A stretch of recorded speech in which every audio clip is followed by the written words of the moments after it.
Good to go. Tēnā koutou katoa. Welcome everybody to this regulatory committee meeting at the Otago Regional Council. Welcome to people on Zoom. Warm welcome to Councillor Deaker. Morning, Michael. Morning, Andrew. Morning. We have one or two councillors not here, and what I suggest is that we put an apology in for Brian and Gretchen and Michael Laws. Moved by Carmen. I'll second. For lateness, I presume. For lateness. Yep. I'll put the motion. All those in favour, please say aye. Against, aye. Carried. Confirmation of. Thank you. Confirmation of the agenda. As far as I know, it is as circulated. There's no changes. Moving on to item 3, conflict of interest. Members are reminded of the need to stand aside from decision making when a conflict arises between their role as an elected representative and any private or other external interest they might have. Any declaration there? Welcome, Gretchen. Welcome, Brian. We just on item 3. No declaration in terms of conflicts of interest. Sorry. Kate, I'll get you to turn your mic. Item 7.3, I'll stand aside. Okay. Yeah, I'll do the same. So that's both Kate, Gary. 7.3, stand aside. No others. If not, moving on to public forum, of which we haven't got one.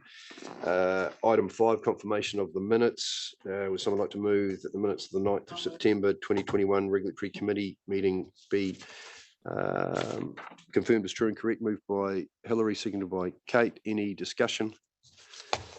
If not, I'll put the motion. All those in favour, please say aye. Aye. Against, carried.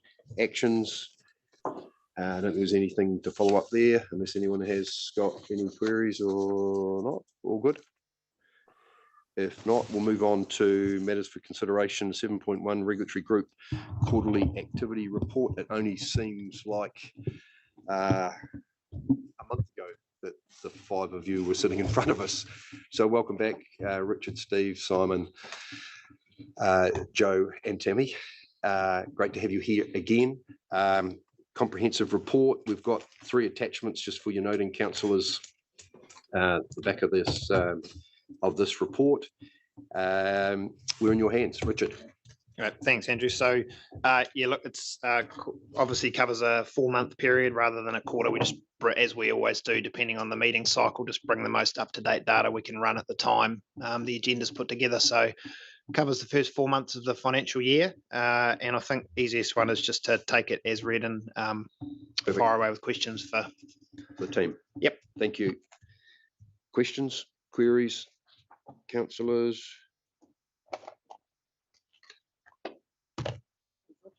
I had under the paragraph 5,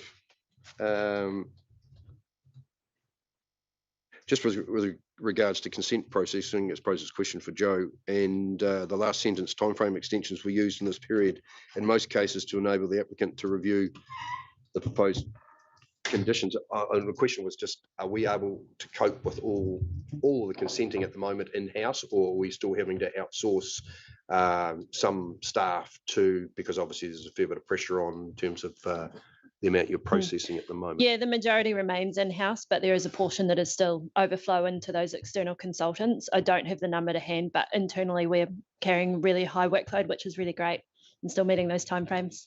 Thank you. No other questions, but Gary. Microphone, Gary. I see. Gary, microphone, please. Sorry, thanks. I see under fast track process that we had Silverlight Studios and New Dunedin Hospital, and I see through media Silverlight Studios has been granted. I just wonder, could you comment on just how that process went, given it is a very short time frame for what is a very substantial project, and whether the process for us was manageable and achievable in that time frame? And Yeah, so the fast track process is interesting because we don't actually lead that process. We just feed into it as another party. So in terms of how it went for us, we were given opportunities to provide comment on the application and on the consent conditions, and we were given sufficient time to do, provide those comments and respond where we needed. But in terms of that wider process, it really is out of our hands when they go into that fast track process. Just add to that, the review of the conditions is probably for me the most important piece, because the compliance with that consent will still sit with us, the regional council component of that consenting. So it's important for us to take the time to review the draft conditions that the commissioners put together and provide feedback, so that we're comfortable we'll be in a position to actually undertake our monitoring responsibilities. And will that be similar to other consents now that it's through and granted, or is it in a much faster time frame as well, where we will have to respond much quicker than we normally would? Yeah, through the chair, it's just through the normal process. So however the consent conditions are drafted specifies sometimes the frequency of our monitoring. So we just do it in line with whatever conditions are included in those consents. But the reviewing of the conditions is undertaken as part of the process, so it's already done before the consent's issued. Right. So we do it as part of that process that Joe outlined. Right. Yeah, and we have enough time for that. It runs through both our consent staff and our compliance staff. If we're unhappy with any of those conditions, what happens then? So we get the opportunity to comment on them. It's up to the decision makers as to whether or not they take on board our comments and feedback on those. And then we do have to then monitor against those conditions that are granted by the panel. So yeah, it's the panel's decision, on those conditions. No appeal or appealability or court process beyond that. Look, we wouldn't go down that path in terms of conditions from a monitoring point of view. We would just try and influence it through the process and convince the commissioners to have a look at the conditions they're proposing and offer them rationale why we think they need to be tweaked slightly to be enforceable. I don't think we've had any instances where we've been completely sort of dumbfounded by the decisions that are made. So, it's a new process, the fast track process, but the process to review conditions and give feedback's not. I mean, that happens either for an internal consent or a hearing. So it's just the timeframes that are shortened. Right. Okay. Thank you.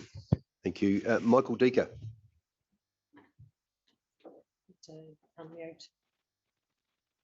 Unmute, please, Michael.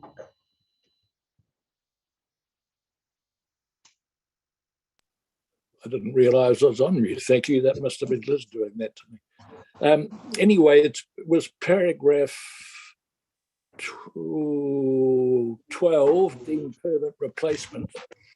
An update on the processing of deemed permits, etc. 41 did not have applications come in to replace them and have now expired. Now, my question, I suppose, is to Joe, is this simply a paper exercise, or were there actual water takes associated with those deemed permits? And if there were, how will we know that the taking has stopped? I could probably respond to the first part of that. So they were permits that authorised a certain volume of water to be taken. So by that, they were a consent or a deemed permit that was that existed. Whether or not they were taking the water and how do we know they're not taking that water is probably best answered by Tammy and Simon. Yeah, through the chair. So following the date in October, we sent letters to the deemed permit holders who hadn't submitted an application. And we advised them that they no longer had a permit to take water. We will be doing a program of compliance project in the deemed permit space at some time during next year, in accordance with our priorities in terms of general compliance monitoring.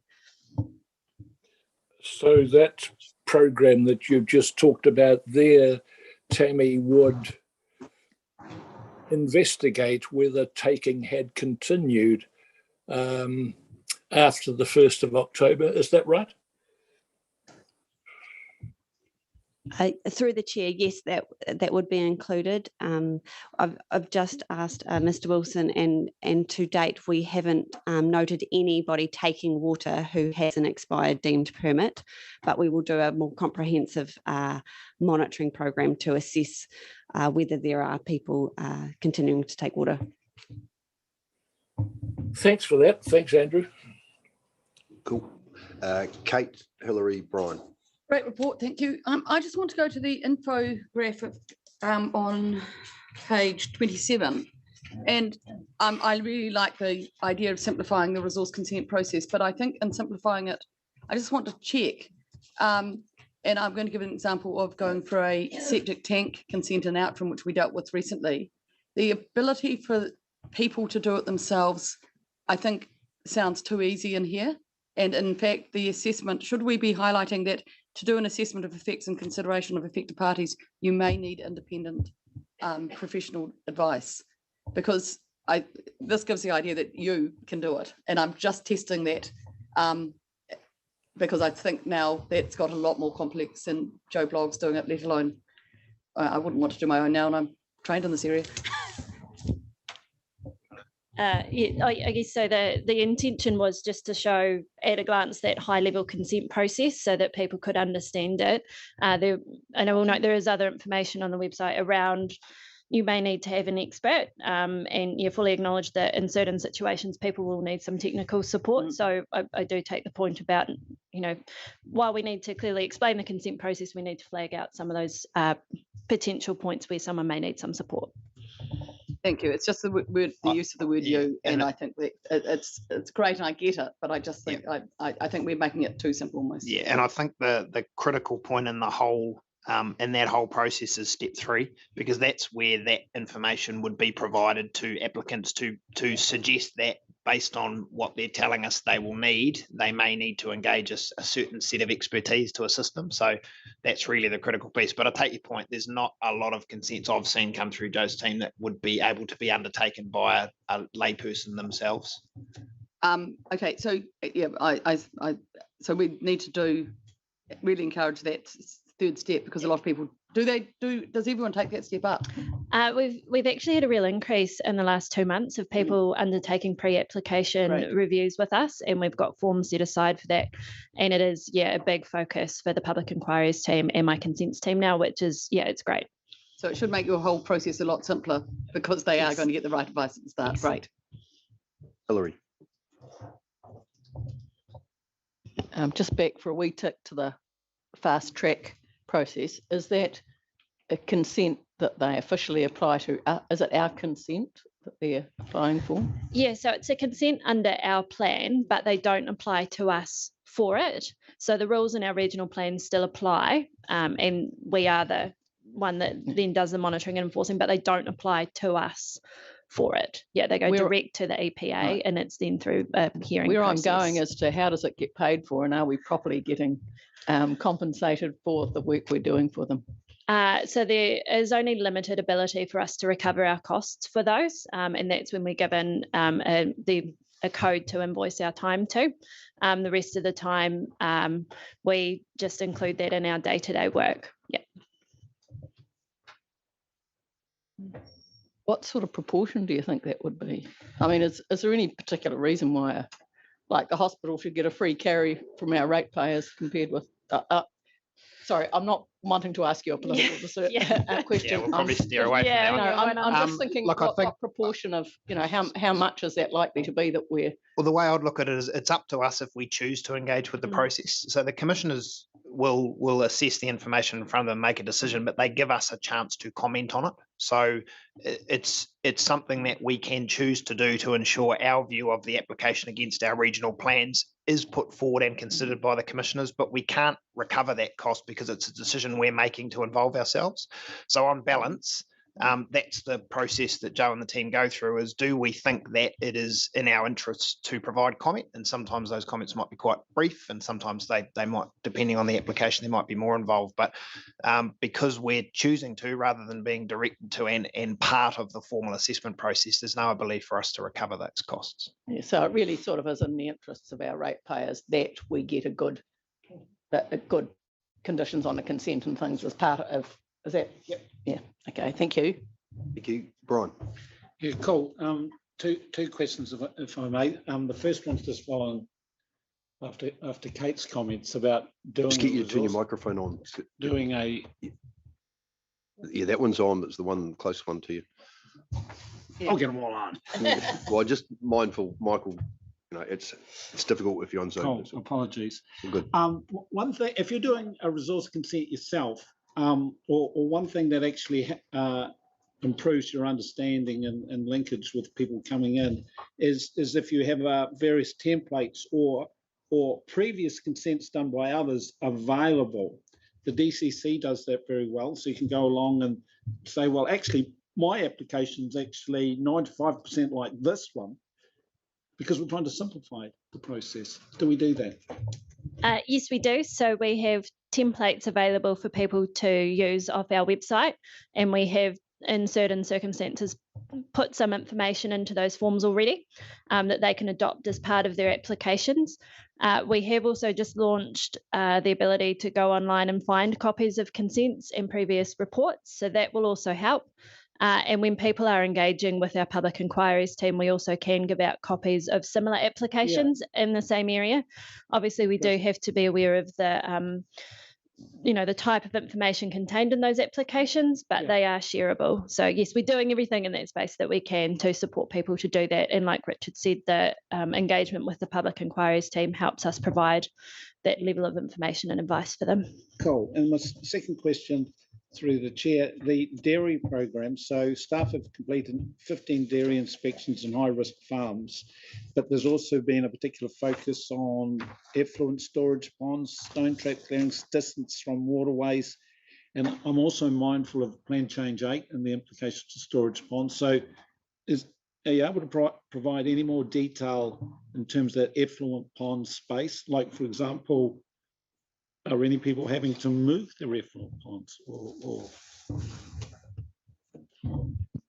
Look, through the chair, yes, the dairy program has kicked off, and as part of the dairy program, we're taking the opportunity to educate or work with dairy farmers in terms of the future rules coming up and also the current rules that are in our plans.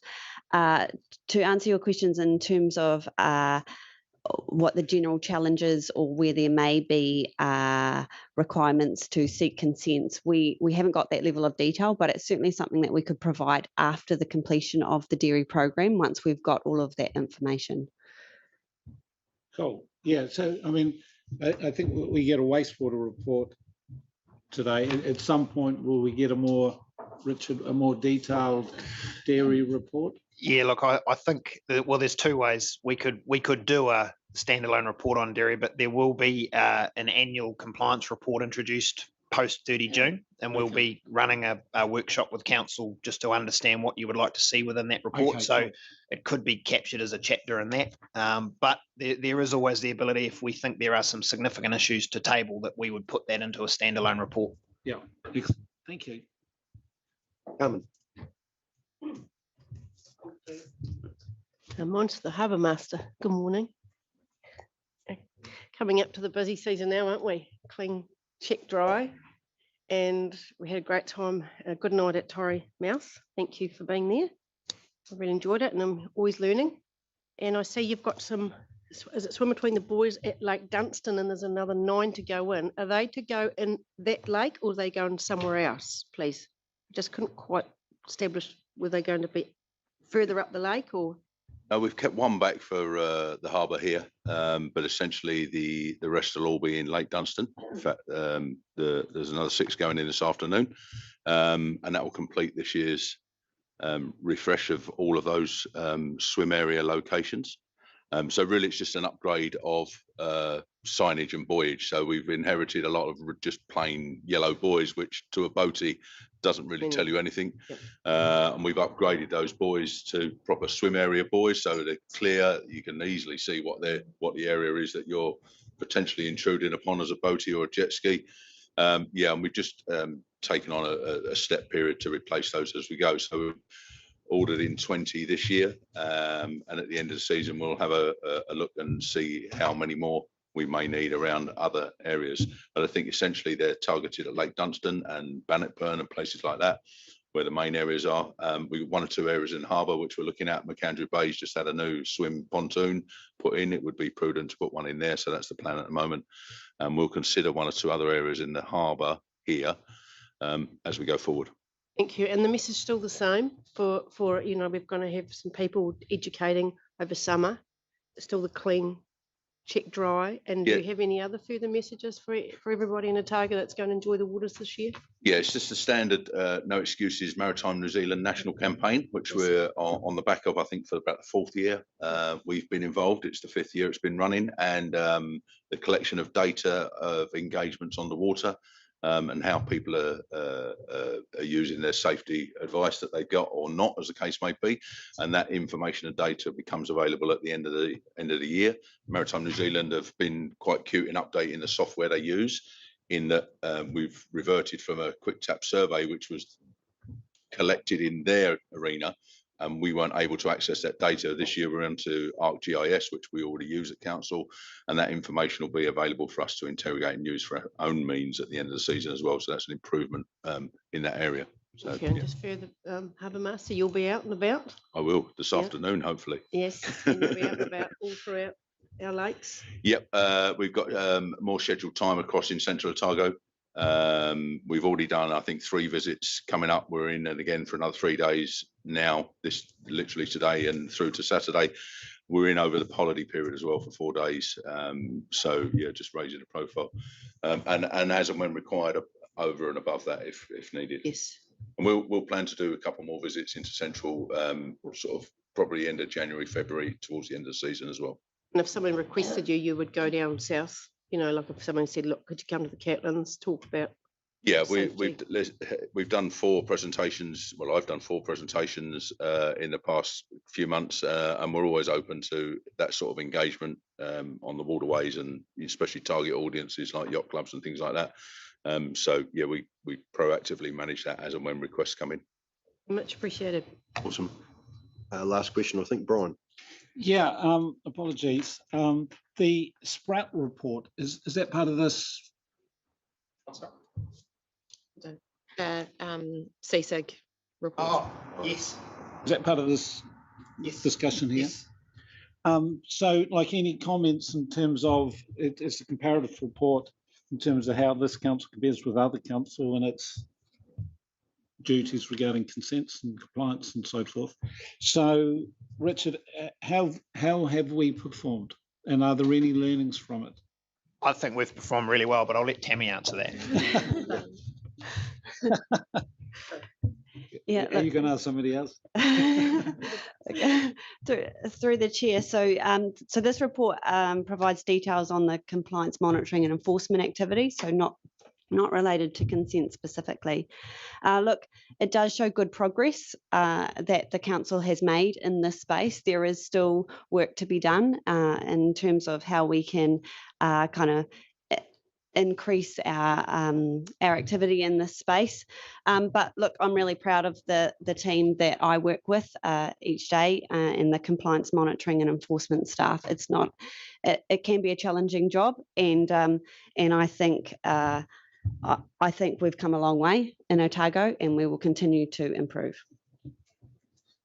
I'll maybe just add to that a little bit in terms of the specifics, Brian. So as Tammy said, there was if you look back at last year's CSIG report, there are a lot of gaps in the ORC compliance framework, which are risks, because it means we're potentially not focused in the right areas and we're not consistent with our activities. So the compliance and enforcement policy and the compliance plan, which were both signed off by council during the year, were really important pieces of work. So while they're not getting out and on the ground, they actually, I guess, underpin our compliance system, and it was really important to get those up and running. And I think the other real highlight for me that Tammy's introduced is a much more streamlined process to undertake our enforcement decision making. So if you have a look at the data, we're getting a lot more notices out the door, which I think we needed to do. I don't think anyone is kidding themselves that there is not non-compliance happening out there, and we actually need to be taking action as part of the deterrent to change behaviour, and that's happening in a lot more consistent and a lot more streamlined way. So that's been a real positive as well. Because in terms of compliance, percentage of consents and full compliance, et cetera, if you compare Otago with, for example, Taranaki had 92% full compliance, whereas the ORC had 36%. Have I missed something there? Through the chair, yes. So that is based on the gradings that we provide for all of our consent audits. Some things I mentioned is that depending on the type of consents that are audited, determines sometimes how compliant they can be, or how easier it is to be compliant. Look, I think a more interesting comparative is the direction of change in terms of the compliance, and that's certainly the space that we are working in to work with all of our consent holders to encourage more compliance.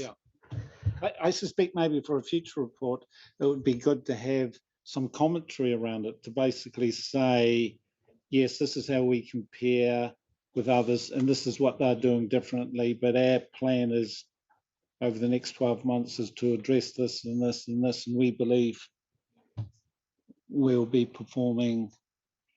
I think that needs to be captured as part of the compliance plan. We shouldn't be making plans outside of the plan. And if there's a desire to see certain things in here addressed, then we need to capture those when Tammy brings back next year's plan, and make sure that there's a direction from council that this is an area. We can obviously put forward our thinking on that, but it would be good to get that confirmed back by this table as part of that plan. No, fair enough. But from a governance perspective, we need to know that our consents compliance are in a good space, and okay, you've got a plan, but we need, what this report's all about is comparing them, and so we need to have some independent comfort.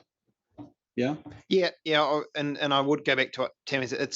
While it's ideally it's a comparison, there are differences in the way consents are issued and even the way that they're monitored. So I wouldn't necessarily take that as absolute apples with apples in terms of the final compliance grade given out by different regional councils. So it's a guide, certainly, and we've certainly got probably looking at more or less full compliance than anybody else, but I wouldn't necessarily say it's an absolute comparison. Thank you. Thanks for that clarity. And just to Tammy, I think you've inherited in the CME area somewhere where historically we haven't had the capacity and capability, and you're taking it to a new level. So we appreciate where we're heading. Kevin. Doing a percentage here. I will go to Kate and we'll get back to Kevin. I just want to ask a question because of Councillor Scott's previous question. If you compare Taranaki with full-time equivalents and presumably the monitoring staff, which is substantially higher than ours, that could be, we could drive to that same point, yes, potentially, but we'd have to double our numbers if you compared their full-time equivalents working in monitoring. Yeah, look, Tammy might be better placed in terms of that, and we haven't looked at the detail. Okay. But you're right. You can draw all sorts of comparisons around the number of FTEs. I'd say that more staff doesn't necessarily equal better compliance. So there's other techniques and other ways to achieve that, but there's all sorts of things. It's a really useful report for us as an organisation just to sort of have a look at some of the areas we may want to focus on.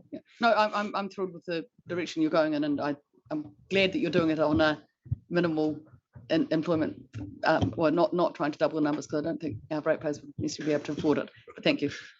Thank you, Kevin. Probably just on that one, if you look at Hawke's Bay, and that's probably why it's a dangerous comparison, because Hawke's Bay actually monitors a lot more consents with only 16 people. So it really does depend on the type of consent and what stipulations are around that. So, but I'd just like to note, and I think I've got it right on page 43, which is actually just the the trend of monitoring, which has gone from 52% in 2018-19, and now you're at 71%, right? That's a 38% improvement on getting the job done. So I assume your plan there is to keep that getting better, and then that will give you a bit of understanding of the full compliance anyway, Tammy. Yeah, through the chair, yes, that is our intent, and we expect that we will be closer to that 100% for the next year. It does take time for these improvements to embed. And the other thing I'd just mention when we're talking about this is only specific to consents monitoring. So as you're aware, we have a couple of big permitted activity monitoring programs like the dairy program and our forestry program, and that is not reflected in these percentages. Thanks very much. Good work. Thank you. I think that completes the questions via mover. Moved by Kate, seconded by Hilary, and this is to note the quarterly update report from the regulatory group. Any discussion? If not, Could we just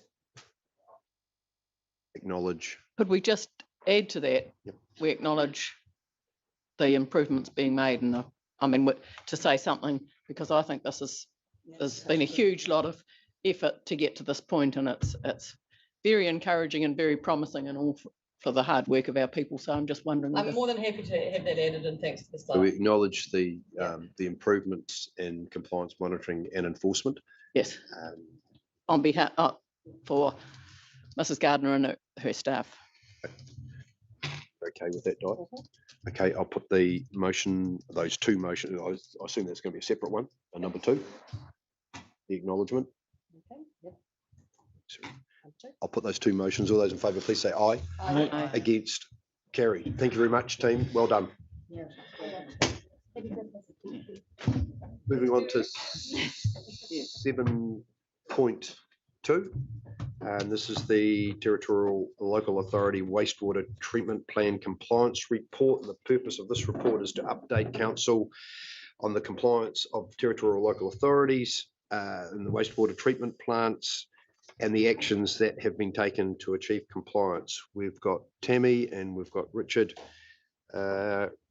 Rachel is not with us today. Is that correct? Yep, no, good as gold. So 2 recommendations there. And thank you very much for this report. This is it's something that we should always be across and aware of. And you want to step us through, Richard, or take it as read, or whatever, or Tammy will step us through. Thank you. Bring your hands, Tammy. Thank you. So yes, the report provides an overview of the consent compliance of the local authority wastewater treatment plants that have been carried out over the last 18 months. It also provides detail of the report that was provided to this committee in March 2020. And what that demonstrates is that while there is still a range of significant and moderate non-compliances across these local authority consents, there has been substantial improvement in their compliance across the consents. ORC, as you know, prioritises the monitoring of local authority wastewater treatment plants, given the environmental risk of these activities. The report also includes information on some of the formal enforcement action that we have taken over the last 18 months, and that has been taken in accordance with our compliance and enforcement policy. We do continue to work with the local authorities to support them to achieve compliance, and that work is ongoing. It's proactive and it's collaborative, and all local authorities are engaged in the process, which is really positive. I'm happy to take questions on the report.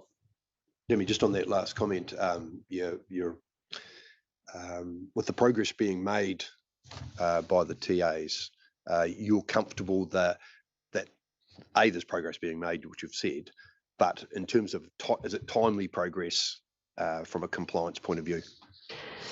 I'd just say in terms of the types of activities that we're working here with the wastewater treatment plant infrastructure, it's not a cheap or immediate fix to get to full compliance. And so from working with the local authorities, we are satisfied that they're taking this seriously and they're taking action to increase their compliance.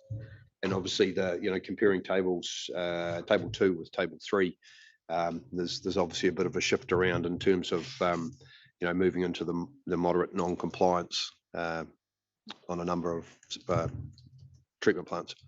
Yep. Thank you. Hilary, Gary, then Brian, then Kevin. Try your microphone, Hilary. Yep. These things take time. Do we work with them in the sense of saying, can you produce to us a plan for what you're doing to improve this? And then we look at the plan and think that's not good enough or it is good enough. And we can see the steps along the way. Is that sort of how it works? Or Yes, it can work that way. So yes, we with all audit reports we seek corrective actions, and one of those actions can be a compliance plan, where the consent holder considers where the areas of non-compliance are and provides us with a plan for how they're going to reach compliance. and so that's happening at the moment, and you're happy with That, the quality of the plans, and B, that they're heading along the path that they've said they are with their plans? yeah, look, we're reasonably comfortable. Clutha District Council is one of the local authorities that has a number of these compliance plans, and so we're regularly in correspondence with them to understand where they are and how they're tracking in accordance with that plan. Thank you. Gary. Thanks. Given the extent of what is potential or actual physical non-compliance that seems to be appearing across quite a few of the plants, do we do testing, water quality testing specifically for identifying what the impact might be on the waterways that they discharge into? Yes, through the audit process, sometimes we undertake our own sampling. The other thing is that we give direction to the local authority to undertake that sampling and to provide us with the results of that sampling so that we can have assurances whether or not it's having that environmental effect. So are we able to see that data, or does that become available to us all for the community to be able to see too? Yes, we can provide that data. Yeah, that data is all discoverable. So anything submitted as part of consent compliance is discoverable. So if there was an interest to see the compliance data being submitted to demonstrate compliance or not against a condition of consent, then that would be discoverable if there were groups who were interested in it. I think your question might have been a bit broader in terms of, do we do monitoring associated with the health of the environment when we're aware of potential non-compliance? So we don't get into that space in the compliance area. We would if we were escalating enforcement action as part of an assessment of the impact of the non-compliance. And then obviously the data that we have is available to science and others who may be undertaking studies in a specific area, but it's not part of the compliance process to do a broader piece of work on potential effects unless there is escalated enforcement action. Do you mind if I ask another question? Yeah, certainly. So when these sites, depending on the extent of the non-compliance, are they actually discharging untreated sort of effluent or end outcome from their processing system when they're non-complying? Is it just an excessive amount of treated that might be outside their consent? Look, through the chair, it can be a range. So there can be non-compliance in relation to exceeding discharge quality conditions of consent. So that can be. There can also be malfunctions in the plants, and that is more untreated wastewater that is discharged. And so it can be a range of non-compliance that's reflected in these gradings, as well as the performance monitoring non-compliance. And if we have and this is where the relationship being built between compliance and the TLAs is far better than it was probably 2-3 years ago. If there was a malfunction that resulted in untreated effluent, which is not common by any means, there is a whole process for that TLA to go through to notify a number of parties and put up signs and follow up monitoring and things to follow up that action happening. Yeah. So they would notify, obviously, public notification to local runanga, notification to us, of course, as the regulatory authority. So there's a number of things they would have to do. In most cases, as Tammy mentioned, it's usually an elevation of a specific attribute that has a limit set in the conditions. and therefore something in the treatment process is not allowing them to meet that limit, and that's where they have to go through quite a complex process to work out, well, what needs to change within the treatment process to bring them back under those limits. Okay, thanks. So I suppose the key for me is that if we as an organisation are able to understand the actual end outcome to the environment of these compliance issues, and we would be able to state that to the community if it was asked. We would have to go and do a specific piece of work and provide all that data to the right expert to be able to provide, but we could based on the data that we've got. Okay. We don't do it as a matter of course because it's quite a significant exercise. Right. Okay, thank you. Thank you, Brian. Yeah, cool. I mean, just following on from Gary's comments, that's right. In the response, for example, the Tahuna plant was given an overall compliance grade of significant non-compliance due to unconsented discharges during high rainfall. You know, so there were some specific, but nevertheless, I'm upset by these numbers. You know, if you compare it with the dairy processes, where I think there were 4 significant non-compliance, whereas what you're saying here is that there's a total of 11, 13, 16, 17. Yeah, without actually really knowing the detail, but nevertheless, it's not a good look. You know, Palmerston, Wanaka, Tahuna, Warrington, all with an overall compliance grade of significant non-compliance. So how does it compare? How do these other plants compare with the CDC situation where we went into formal prosecution for a significant sum? Are we a step down below that, or that's my first question. And my second question is, when will they actually be addressed? You know, like, do we simply say you've got 12 months to do it, to sort this out? Hillary asked, is there a plan? You know, this is not a good look when we're asking the rural sector to up their game. Is there any response or yeah?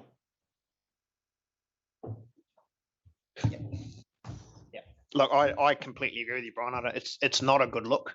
What I would say is that and it's not an excuse, it's just a simple fact that we're dealing with highly complex plants and processes that take time to modify. And I think some of this comes back to our role as the regulator, not necessarily engaging with our TLAs in the level of detail we do now, and actually sitting down with them and explaining what we expect and what that means that we are expecting from them in return. These other ones aren't at the level of the CDC non-compliance, which in some cases, as we saw in the through the court case, were just not operated at all. They're basically just bypassing the systems. These are a combination of sort of technical non-compliances where they're not providing the appropriate reporting, but that's a risk because if we don't have the reports, we don't know what's happening and we can't make those assessments. And then some where the quality of the output is not meeting the conditions of consent. So through the compliance and enforcement policy, there are more and more notices being issued to these councils with specific timeframes for them to undertake the work they've identified to bring them to a compliant state. We sit down and talk through what our reasonable time frame would be for that notice, because that's part of our duty, is to ensure that the time frame we place in the abatement notice is fair and reasonable. So we need to understand the level of investment, the level of planning, design, and then implementation that they need to go through. So look, I agree with you, it's not a good look. What I would say is that all of these councils do take it very seriously because it's not a good look for them either. So the general managers I speak to are aware of all of these non-compliances and are monitoring them. And I think that we will see improvements. We've got a lot of old plant in Otago as well. I mean, some of these plants are just not good. So, you know, that's up to the TLAs to ultimately they still have to comply with their consent, but there's quite a lot of work required in some of these to get them to that point. So we just need to keep on top of them and keep up regular monitoring, which we do. There's sort of 1 to 2 staff almost full time on these plants now, and keep issuing or following the compliance and enforcement policy and issuing notices and taking enforcement action in accordance with that. I mean, the Three Waters politicians will be rubbing their hands with glee when they look at this. At what point do we say that some of these entities aren't capable of managing effluent into water, and that we need to say, well, on that risk basis, maybe it needs to be onto land? So we don't say that. They've got a consent and they need to comply with it. It's not up to us to judge whether but they're not. Well, they've got a consent. So our job is to enforce the consent, not to tell them they're not capable of running a plant. That's not our job. Ultimately they have a consent. When that consent expires, they'll come back through the process, and Joe's team will obviously process renewals or new consents, which we're doing for a few plants at the moment. And at that point, we get the chance to reassess the condition of that plant and whether or not we feel that a new consent can be lodged. But that is the time we can make that assessment. While they have a consent, our job's to enforce the consent that they've got. Thank you. Thank you for that explanation. Kevin. Yeah, well said, Councillor Scott. TLAs have got a basic role, and that's one thing to look after our sewage, and that's why Three Waters are here now. But just going to 21, we've already gone through the CDC process, and so what are we actually doing now over and above auditing and monitoring their remediation, checking that they're actually doing it, and what is the time frame that we have given them to fix everything? Look, so with most of the CDC wastewater treatment plants, there is a compliance plan that we've worked with CDC on to identify what steps and actions they're taking to achieve compliance. And as we've discussed it, there is some time taken in terms of the investment and then the turnaround for the plants and the processing to improve. I don't have the detail in terms of timeframes that we've provided CDC, but I can follow up on that. Just to give some context, sorry, Kevin, before you jump to the next question. So there are a number of conditions contained within the consents that are actually based around rolling averages of contaminants, so that you can't move quickly because you've got to demonstrate over a period of time the ability to comply before you can shift your overall compliance grade. So it's a process, and a big part of it for us is just seeing that there is that progress being made and they're not burying their head in the sand. And we're not seeing that. There's a lot of work going on. There's improvements being made. There's investment going into their long-term and annual plans. But some of it will take some time for us to get the reporting over a length of time to then be able to shift the compliance grade. Yeah, and look, I congratulate you on the approach you're taking, because I think that's at the end of the day we'll get the best result of that. What weighting do you actually give on the level of investment? Because under LGFA, whatever it's called, and I should know that because I'm on finance, they can borrow money quite quickly and quite cheaply. So, what weighting do you put when you're creating the time frame that they can do things about the investment that they have to do? Because it's only writing a check out and rating someone, really. It's not a specific weighting in terms of the overall grade. What we need to see is that the commitments they're making are backed up with funding. It's all very well to say, yes, we're going to fix this, and then you look at their capital, and there's nothing there. So it's not a sort of weighting of what are their discharge limits, and then how much money they're investing, and then what's their reporting like. It's the finance comes in because we need to see that what they're committing to actually has some funding behind it. Excellent. Thanks very much. I'll just make two comments with regards to Three Waters. It's still 2.5 years away, or potentially before that new entity kicks in. So there's still a lot of work that we will be influencing TAs over the next 2.5 years. And the other point also, I think TAs, a big challenge is around that, having those big numbers in their capital budgets going forward. And that's obviously got to be done through a special consultative procedure. So that's all got to line up as well. Where am I going? Kate, and then Michael Decker. Thank you. Really interesting report and great to see the progress. Taking it up a slightly different level, we also have a role in urban planning now. And what this says to me is that actually, as you go right round Otago, it's incredible the amount of development happening. If these wee communities can't manage what they've got now, are we confident, and do we have a role just to stop and think about the development that's going on in these areas and the capacity limitations or issues that may be exacerbated? Or is that not a question for you? And this question, no, okay, but there isn't that joined up thinking yet, or ability to. Well, I mean, it's the role of the TLAs to ensure that they feel they're providing the proper infrastructure. I don't know whether Gwyneth can add anything to it, but it's certainly not a function that we undertake. Okay, yeah. No, I guess in terms of ORC, that's we express in terms of expectations is obviously through our RPS, and we have put some stuff in our RPS in terms of management of those types of things and reticulation. Yep. And the second question through you is, and again, possibly off the radar, but yesterday we heard about eDNA and how much easier it is to do the water monitoring. In the past, we haven't gone out looking for trouble in other areas so much, and just understanding, again, communities to rely on septic tanks as opposed to these systems, with that eDNA and the ability, hopefully, to test much more cheaply, would you consider us going out and looking at that to look at general compliance or actually more importantly, environmental issues that may be happening from that type on? Look, that we would have to be guided through an annual plan process. There's no way to recover those costs. We've talked about septic tanks numerous times through these committees, and the way the current rule framework's set up make it very, very difficult to tie back effects of a particular tank and therefore require upgrades. It's incredibly difficult with the way the plan is set up currently. So whether there is a broader piece of monitoring around the potential impacts of septic tanks in an area rather than highlighting specific tanks, again, probably a conversation for environmental monitoring or science, or maybe with some compliance input, not part of a current compliance program. Okay, thank you. Thank you. Sorry, I'm going to go to Michael Deacon, then I'll come to you, Carmen.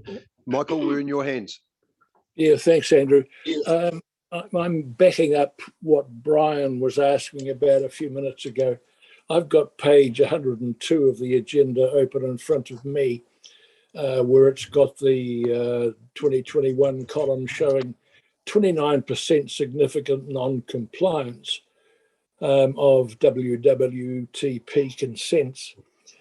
And I'm always so conscious of how vulnerable ORC is to the accusation that we look after our brothers and sisters in the local government family, whereas we drag dairy farmers into court the minute they drop a turd into a waterway.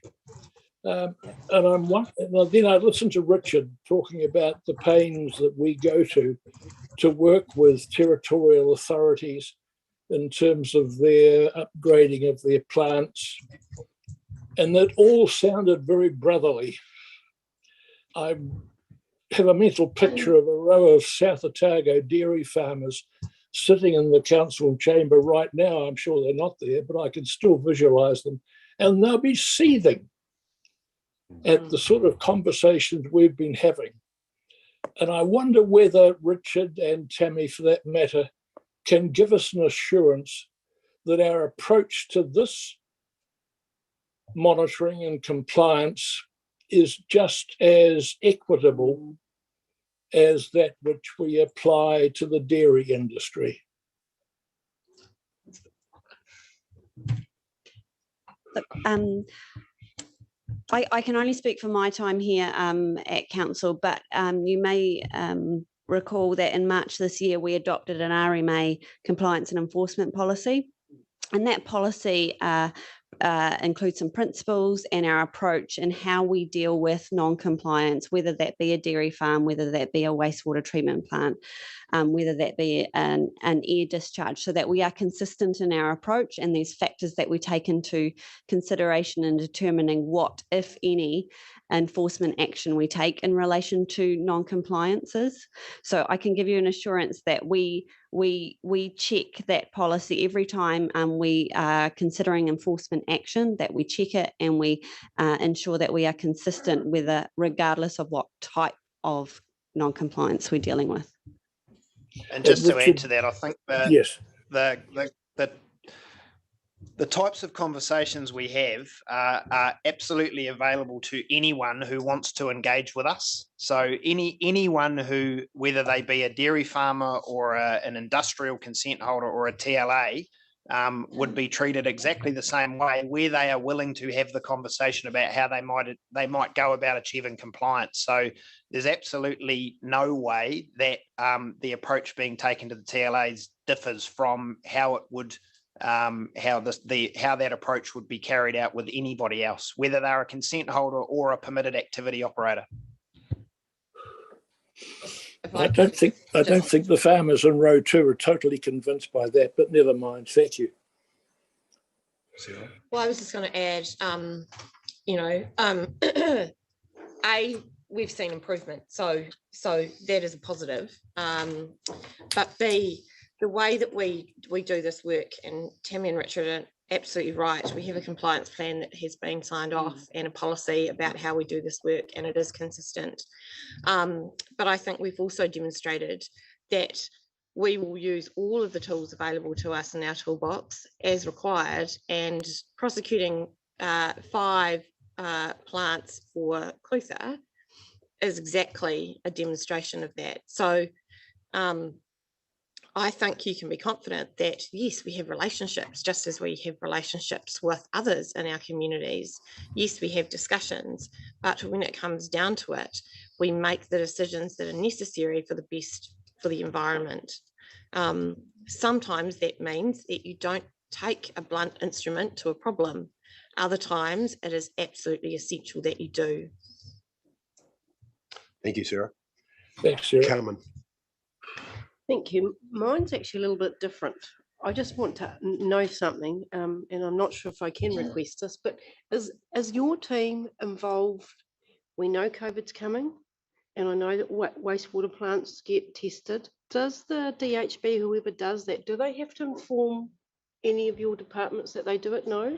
No? I have been asked that question before and I didn't know the answer, so. Sarah's going to cover that if you like. It's not, there's not, I mean, they approach the TLA because they need the testing through their systems. It's not an ORC compliance. No, I didn't think they would, but I just really wanted to have that confirmed. Thank you. I appreciate Just that. to assist you, Councillor Hope, the way that the COVID response is working is we have a regional liaison group. We all have individual responsibilities.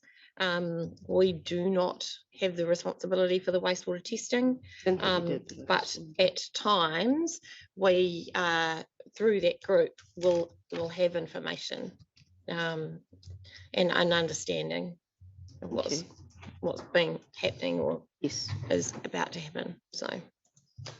Cool. Gary, I assume it relates to the previous discussion. Yes, it does. Yeah. If that's okay. Yeah, no, go for it. Yeah. Oh, look, we're just listening to this discussion and totally echoing, the direction that Brian and Michael have gone down is becoming more and more concerning to me, because we are very strong on farming, or dairy farming in particular. Fair enough, we are working with TLAs and the obvious issues that they have, but we're very light on identifying what the end outcome is for the impact on the environment. And we have seen in our community survey that perceptions are very strong around water quality, but yet we're happy to leave the online and community haters out there of the farming and dairy sector, which is a big part of what Otago does and has, to continue on hating dairy farming. And we don't come out and say, well, actually, that might be wrong. So I'm getting more and more disappointed around this whole position that the council seems to be taking. And maybe we do now need Three Waters to sort this situation out, because I think farming might be getting a very bad rap at the moment. I'm not sure whether there's an answer. There's no question, but I am going to respond. Well, I'm worried. I don't think we're going to at the end of late. So just in terms of the position we take, so we publish through the quarterly results the results of the dairy inspections, which highlight in the 21-22 year to date that there's been no significant non-compliance. We also put out media releases post the intensive winter grazing flights, which highlighted the good work that we saw. So we certainly take the opportunity to highlight that good work where it occurs. And we also don't, as part of dairy inspections, when we do find non-compliance, go out and do a specific study around that farm so we can highlight the impacts, because that's inconsistent with the way we deal with industrial and TLA. So you're making comparisons that don't exist. And I think the key message we're trying to get across is that there's actually consistency being applied across the system. So yes, there is a lot of focus from central government level on water, but that focus on water needs to apply across the board. And the new rules within the NPS will affect the ability for TLAs to consent as much as it will affect the farmer in terms of the operations and the regulatory requirements. It's just that the number of individuals affected is obviously significantly greater than the number of treatment plants that are going to have a more difficult time reconsenting. So we do our best to ensure that we share the information that we collect, and that is a fair representation. As we did a media release on wastewater treatment to highlight the fact that it's still not perfect and it needs to improve. It's the same thing post winter grazing flights. So I do take issue that the suggestion is that we are being more difficult on a particular sector of our community, because I think that's just wrong. Okay, thank you for the response. Are there any further questions? Happy to move. Kate, seconded. Carmen.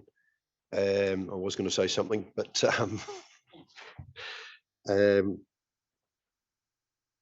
probably better not to. No, but I take your point, and I think consistency is the message, and I think also to remember that all these plants have existing consents that have been lawfully established, and it's about our role is to ensure that compliance is adhered to based on the consent conditions for those consents. And then when you bump out into the rural sector, we're having to deal with the here and now in terms of the directions from central government, which means, that's why you may feel a little bit concerned in that space, Gary. Anyway, I'll put, is there no further discussion? I'll put the 2 recommendations that we received the report, and we note that the annual compliance report will be including information on the compliance of wastewater treatment plants in the Otago region. I'll put both those. All those in favour, please say aye. Aye. Against? Carried. Thank you very much, Tammy. Thank you, Richard. Thank you. Moving on, we've got Joe coming back and Richard staying. So moving on to, Alexa King. Oh, sorry, Alexandra. Sorry, Alexandra. Sorry. Alex. Is that okay? We were Natasha Pritchard, who is a principal in our Alexandra office, was going to join us online, but she's not here today. But she's been heavily involved in the sort of project management of a few of the big sets steam permits. Hey, so this is a noting report, and it just requests that staff provide councillors with a quarterly update on progress on processing deemed permit replacements going forward. So Look, we'll move pretty quickly to questions, but we just felt it was timely to provide an update now. We had reported previously that there are a number of consents on hold awaiting the Plan Change 7 decision, and there's now quite a process to go through working with consultants and applicants to move those on post-decision to get them through to a, post-plan change decision to get them through to a consent decision being made. So the purpose of this report was just to outline what that process looks like and the amount of engagement staff are having with both consultants and applicants, and obviously a chance just to ask any questions for clarification. Cool, and really appreciate those monthly updates that you've provided all the way through. That's been really useful. Questions? Hillary? Gary's out. Justin, it's probably my reading. I just don't totally understand. Sorry about this. Under 8, I can't make those figures sort of relate to the ones on page 114. I can understand what this says, but I can't understand how those figures fit in with the ones on page 114. The deemed permit status page that has the cancelled expired. And so these ones say there are currently so many in the system, and I think I understand what that means, and therefore that number of consents, and relate to that number of deemed permits. But those figures don't translate into this other little list as far as I can't sort of, I'm not sure we're expired pending application and surrendered. Could you just sort of tease out that a wee bit for me? Or So the reporting on deemed permits is really difficult. What I would say is paragraph 8 are the numbers that I would focus on. Okay. The tables we've provided week on week are drawn directly out of our processing system, Acela, where they're given different categories, and Simon's team does a great job pulling reports through. But it is challenging because of the number of consents associated with a permit or the number of applicants tied into one permit. So paragraph 8 is the one to focus on in terms of the amount of work currently sitting with the team. Right. Yeah. Okay. And we will continue. I know we've stopped those other reports that we were providing every week now, just because there's been a period where nothing's really moved, but we will go back next year when things start moving again, just to provide those updates. Excellent. And something else that isn't really a question, but is something I thought ought to be said here. I've been in touch with people who are making these applications and things, and especially with the Plan Change 7 decision, the decision version or whatever it's called. And I'm hearing two things. One of them is that our staff have been making a really good job providing templates for people to move forward and doing things in response to the ones that have been on hold and are moving through into the system, and that our people have been very helpful. And in a smaller version of that, that the staff have also been particularly helpful in working out the amount of water that the calculation needs over a period, and that when people calculate them themselves, they come up with the same sort of figure, which is very comforting. And I just really want to say, good on you guys for doing that. I mean, it's not a question, but I'm just saying on both those things, that template provision stuff and the actual calculations and things, how you're helping people through that, it's really useful. And we sometimes get blamed because we're a consenting authority and things for getting in the way of people getting about their business.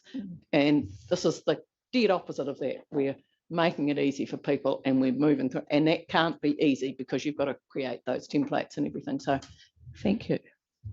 Joe and Alex, you'll make sure that that filters down to the coalface.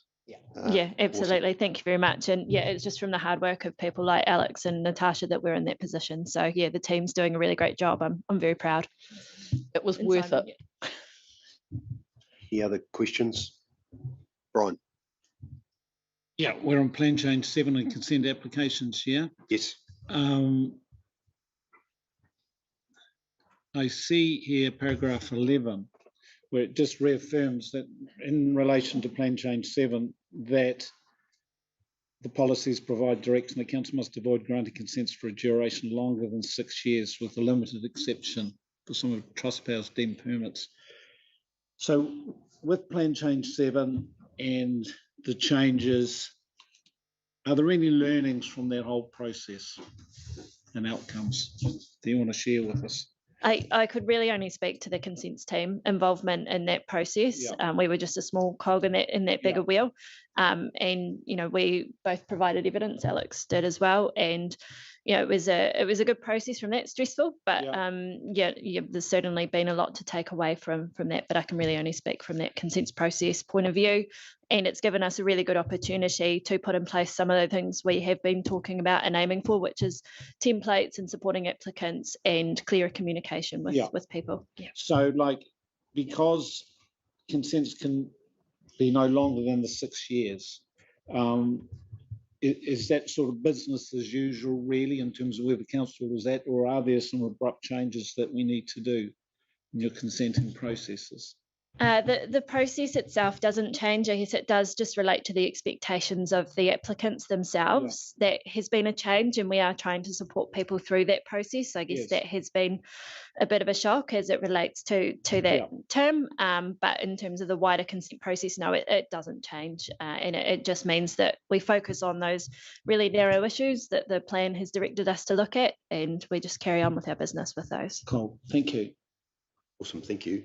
No further questions. If not, I'll move from the chair that we note the report, and a second recommendation that requests the staff provide councillors with a quarterly upgrade on progress to complete the processing of deemed permit replacement application, seconded by Hillary. No further discussion. I'll put the motions. All those in favour, please say aye. Aye. Thank you very much. Thanks, Alex, Joe, Richard. Appreciated. That now concludes the regulatory committee meeting. We start our council meeting at 11 o'clock. So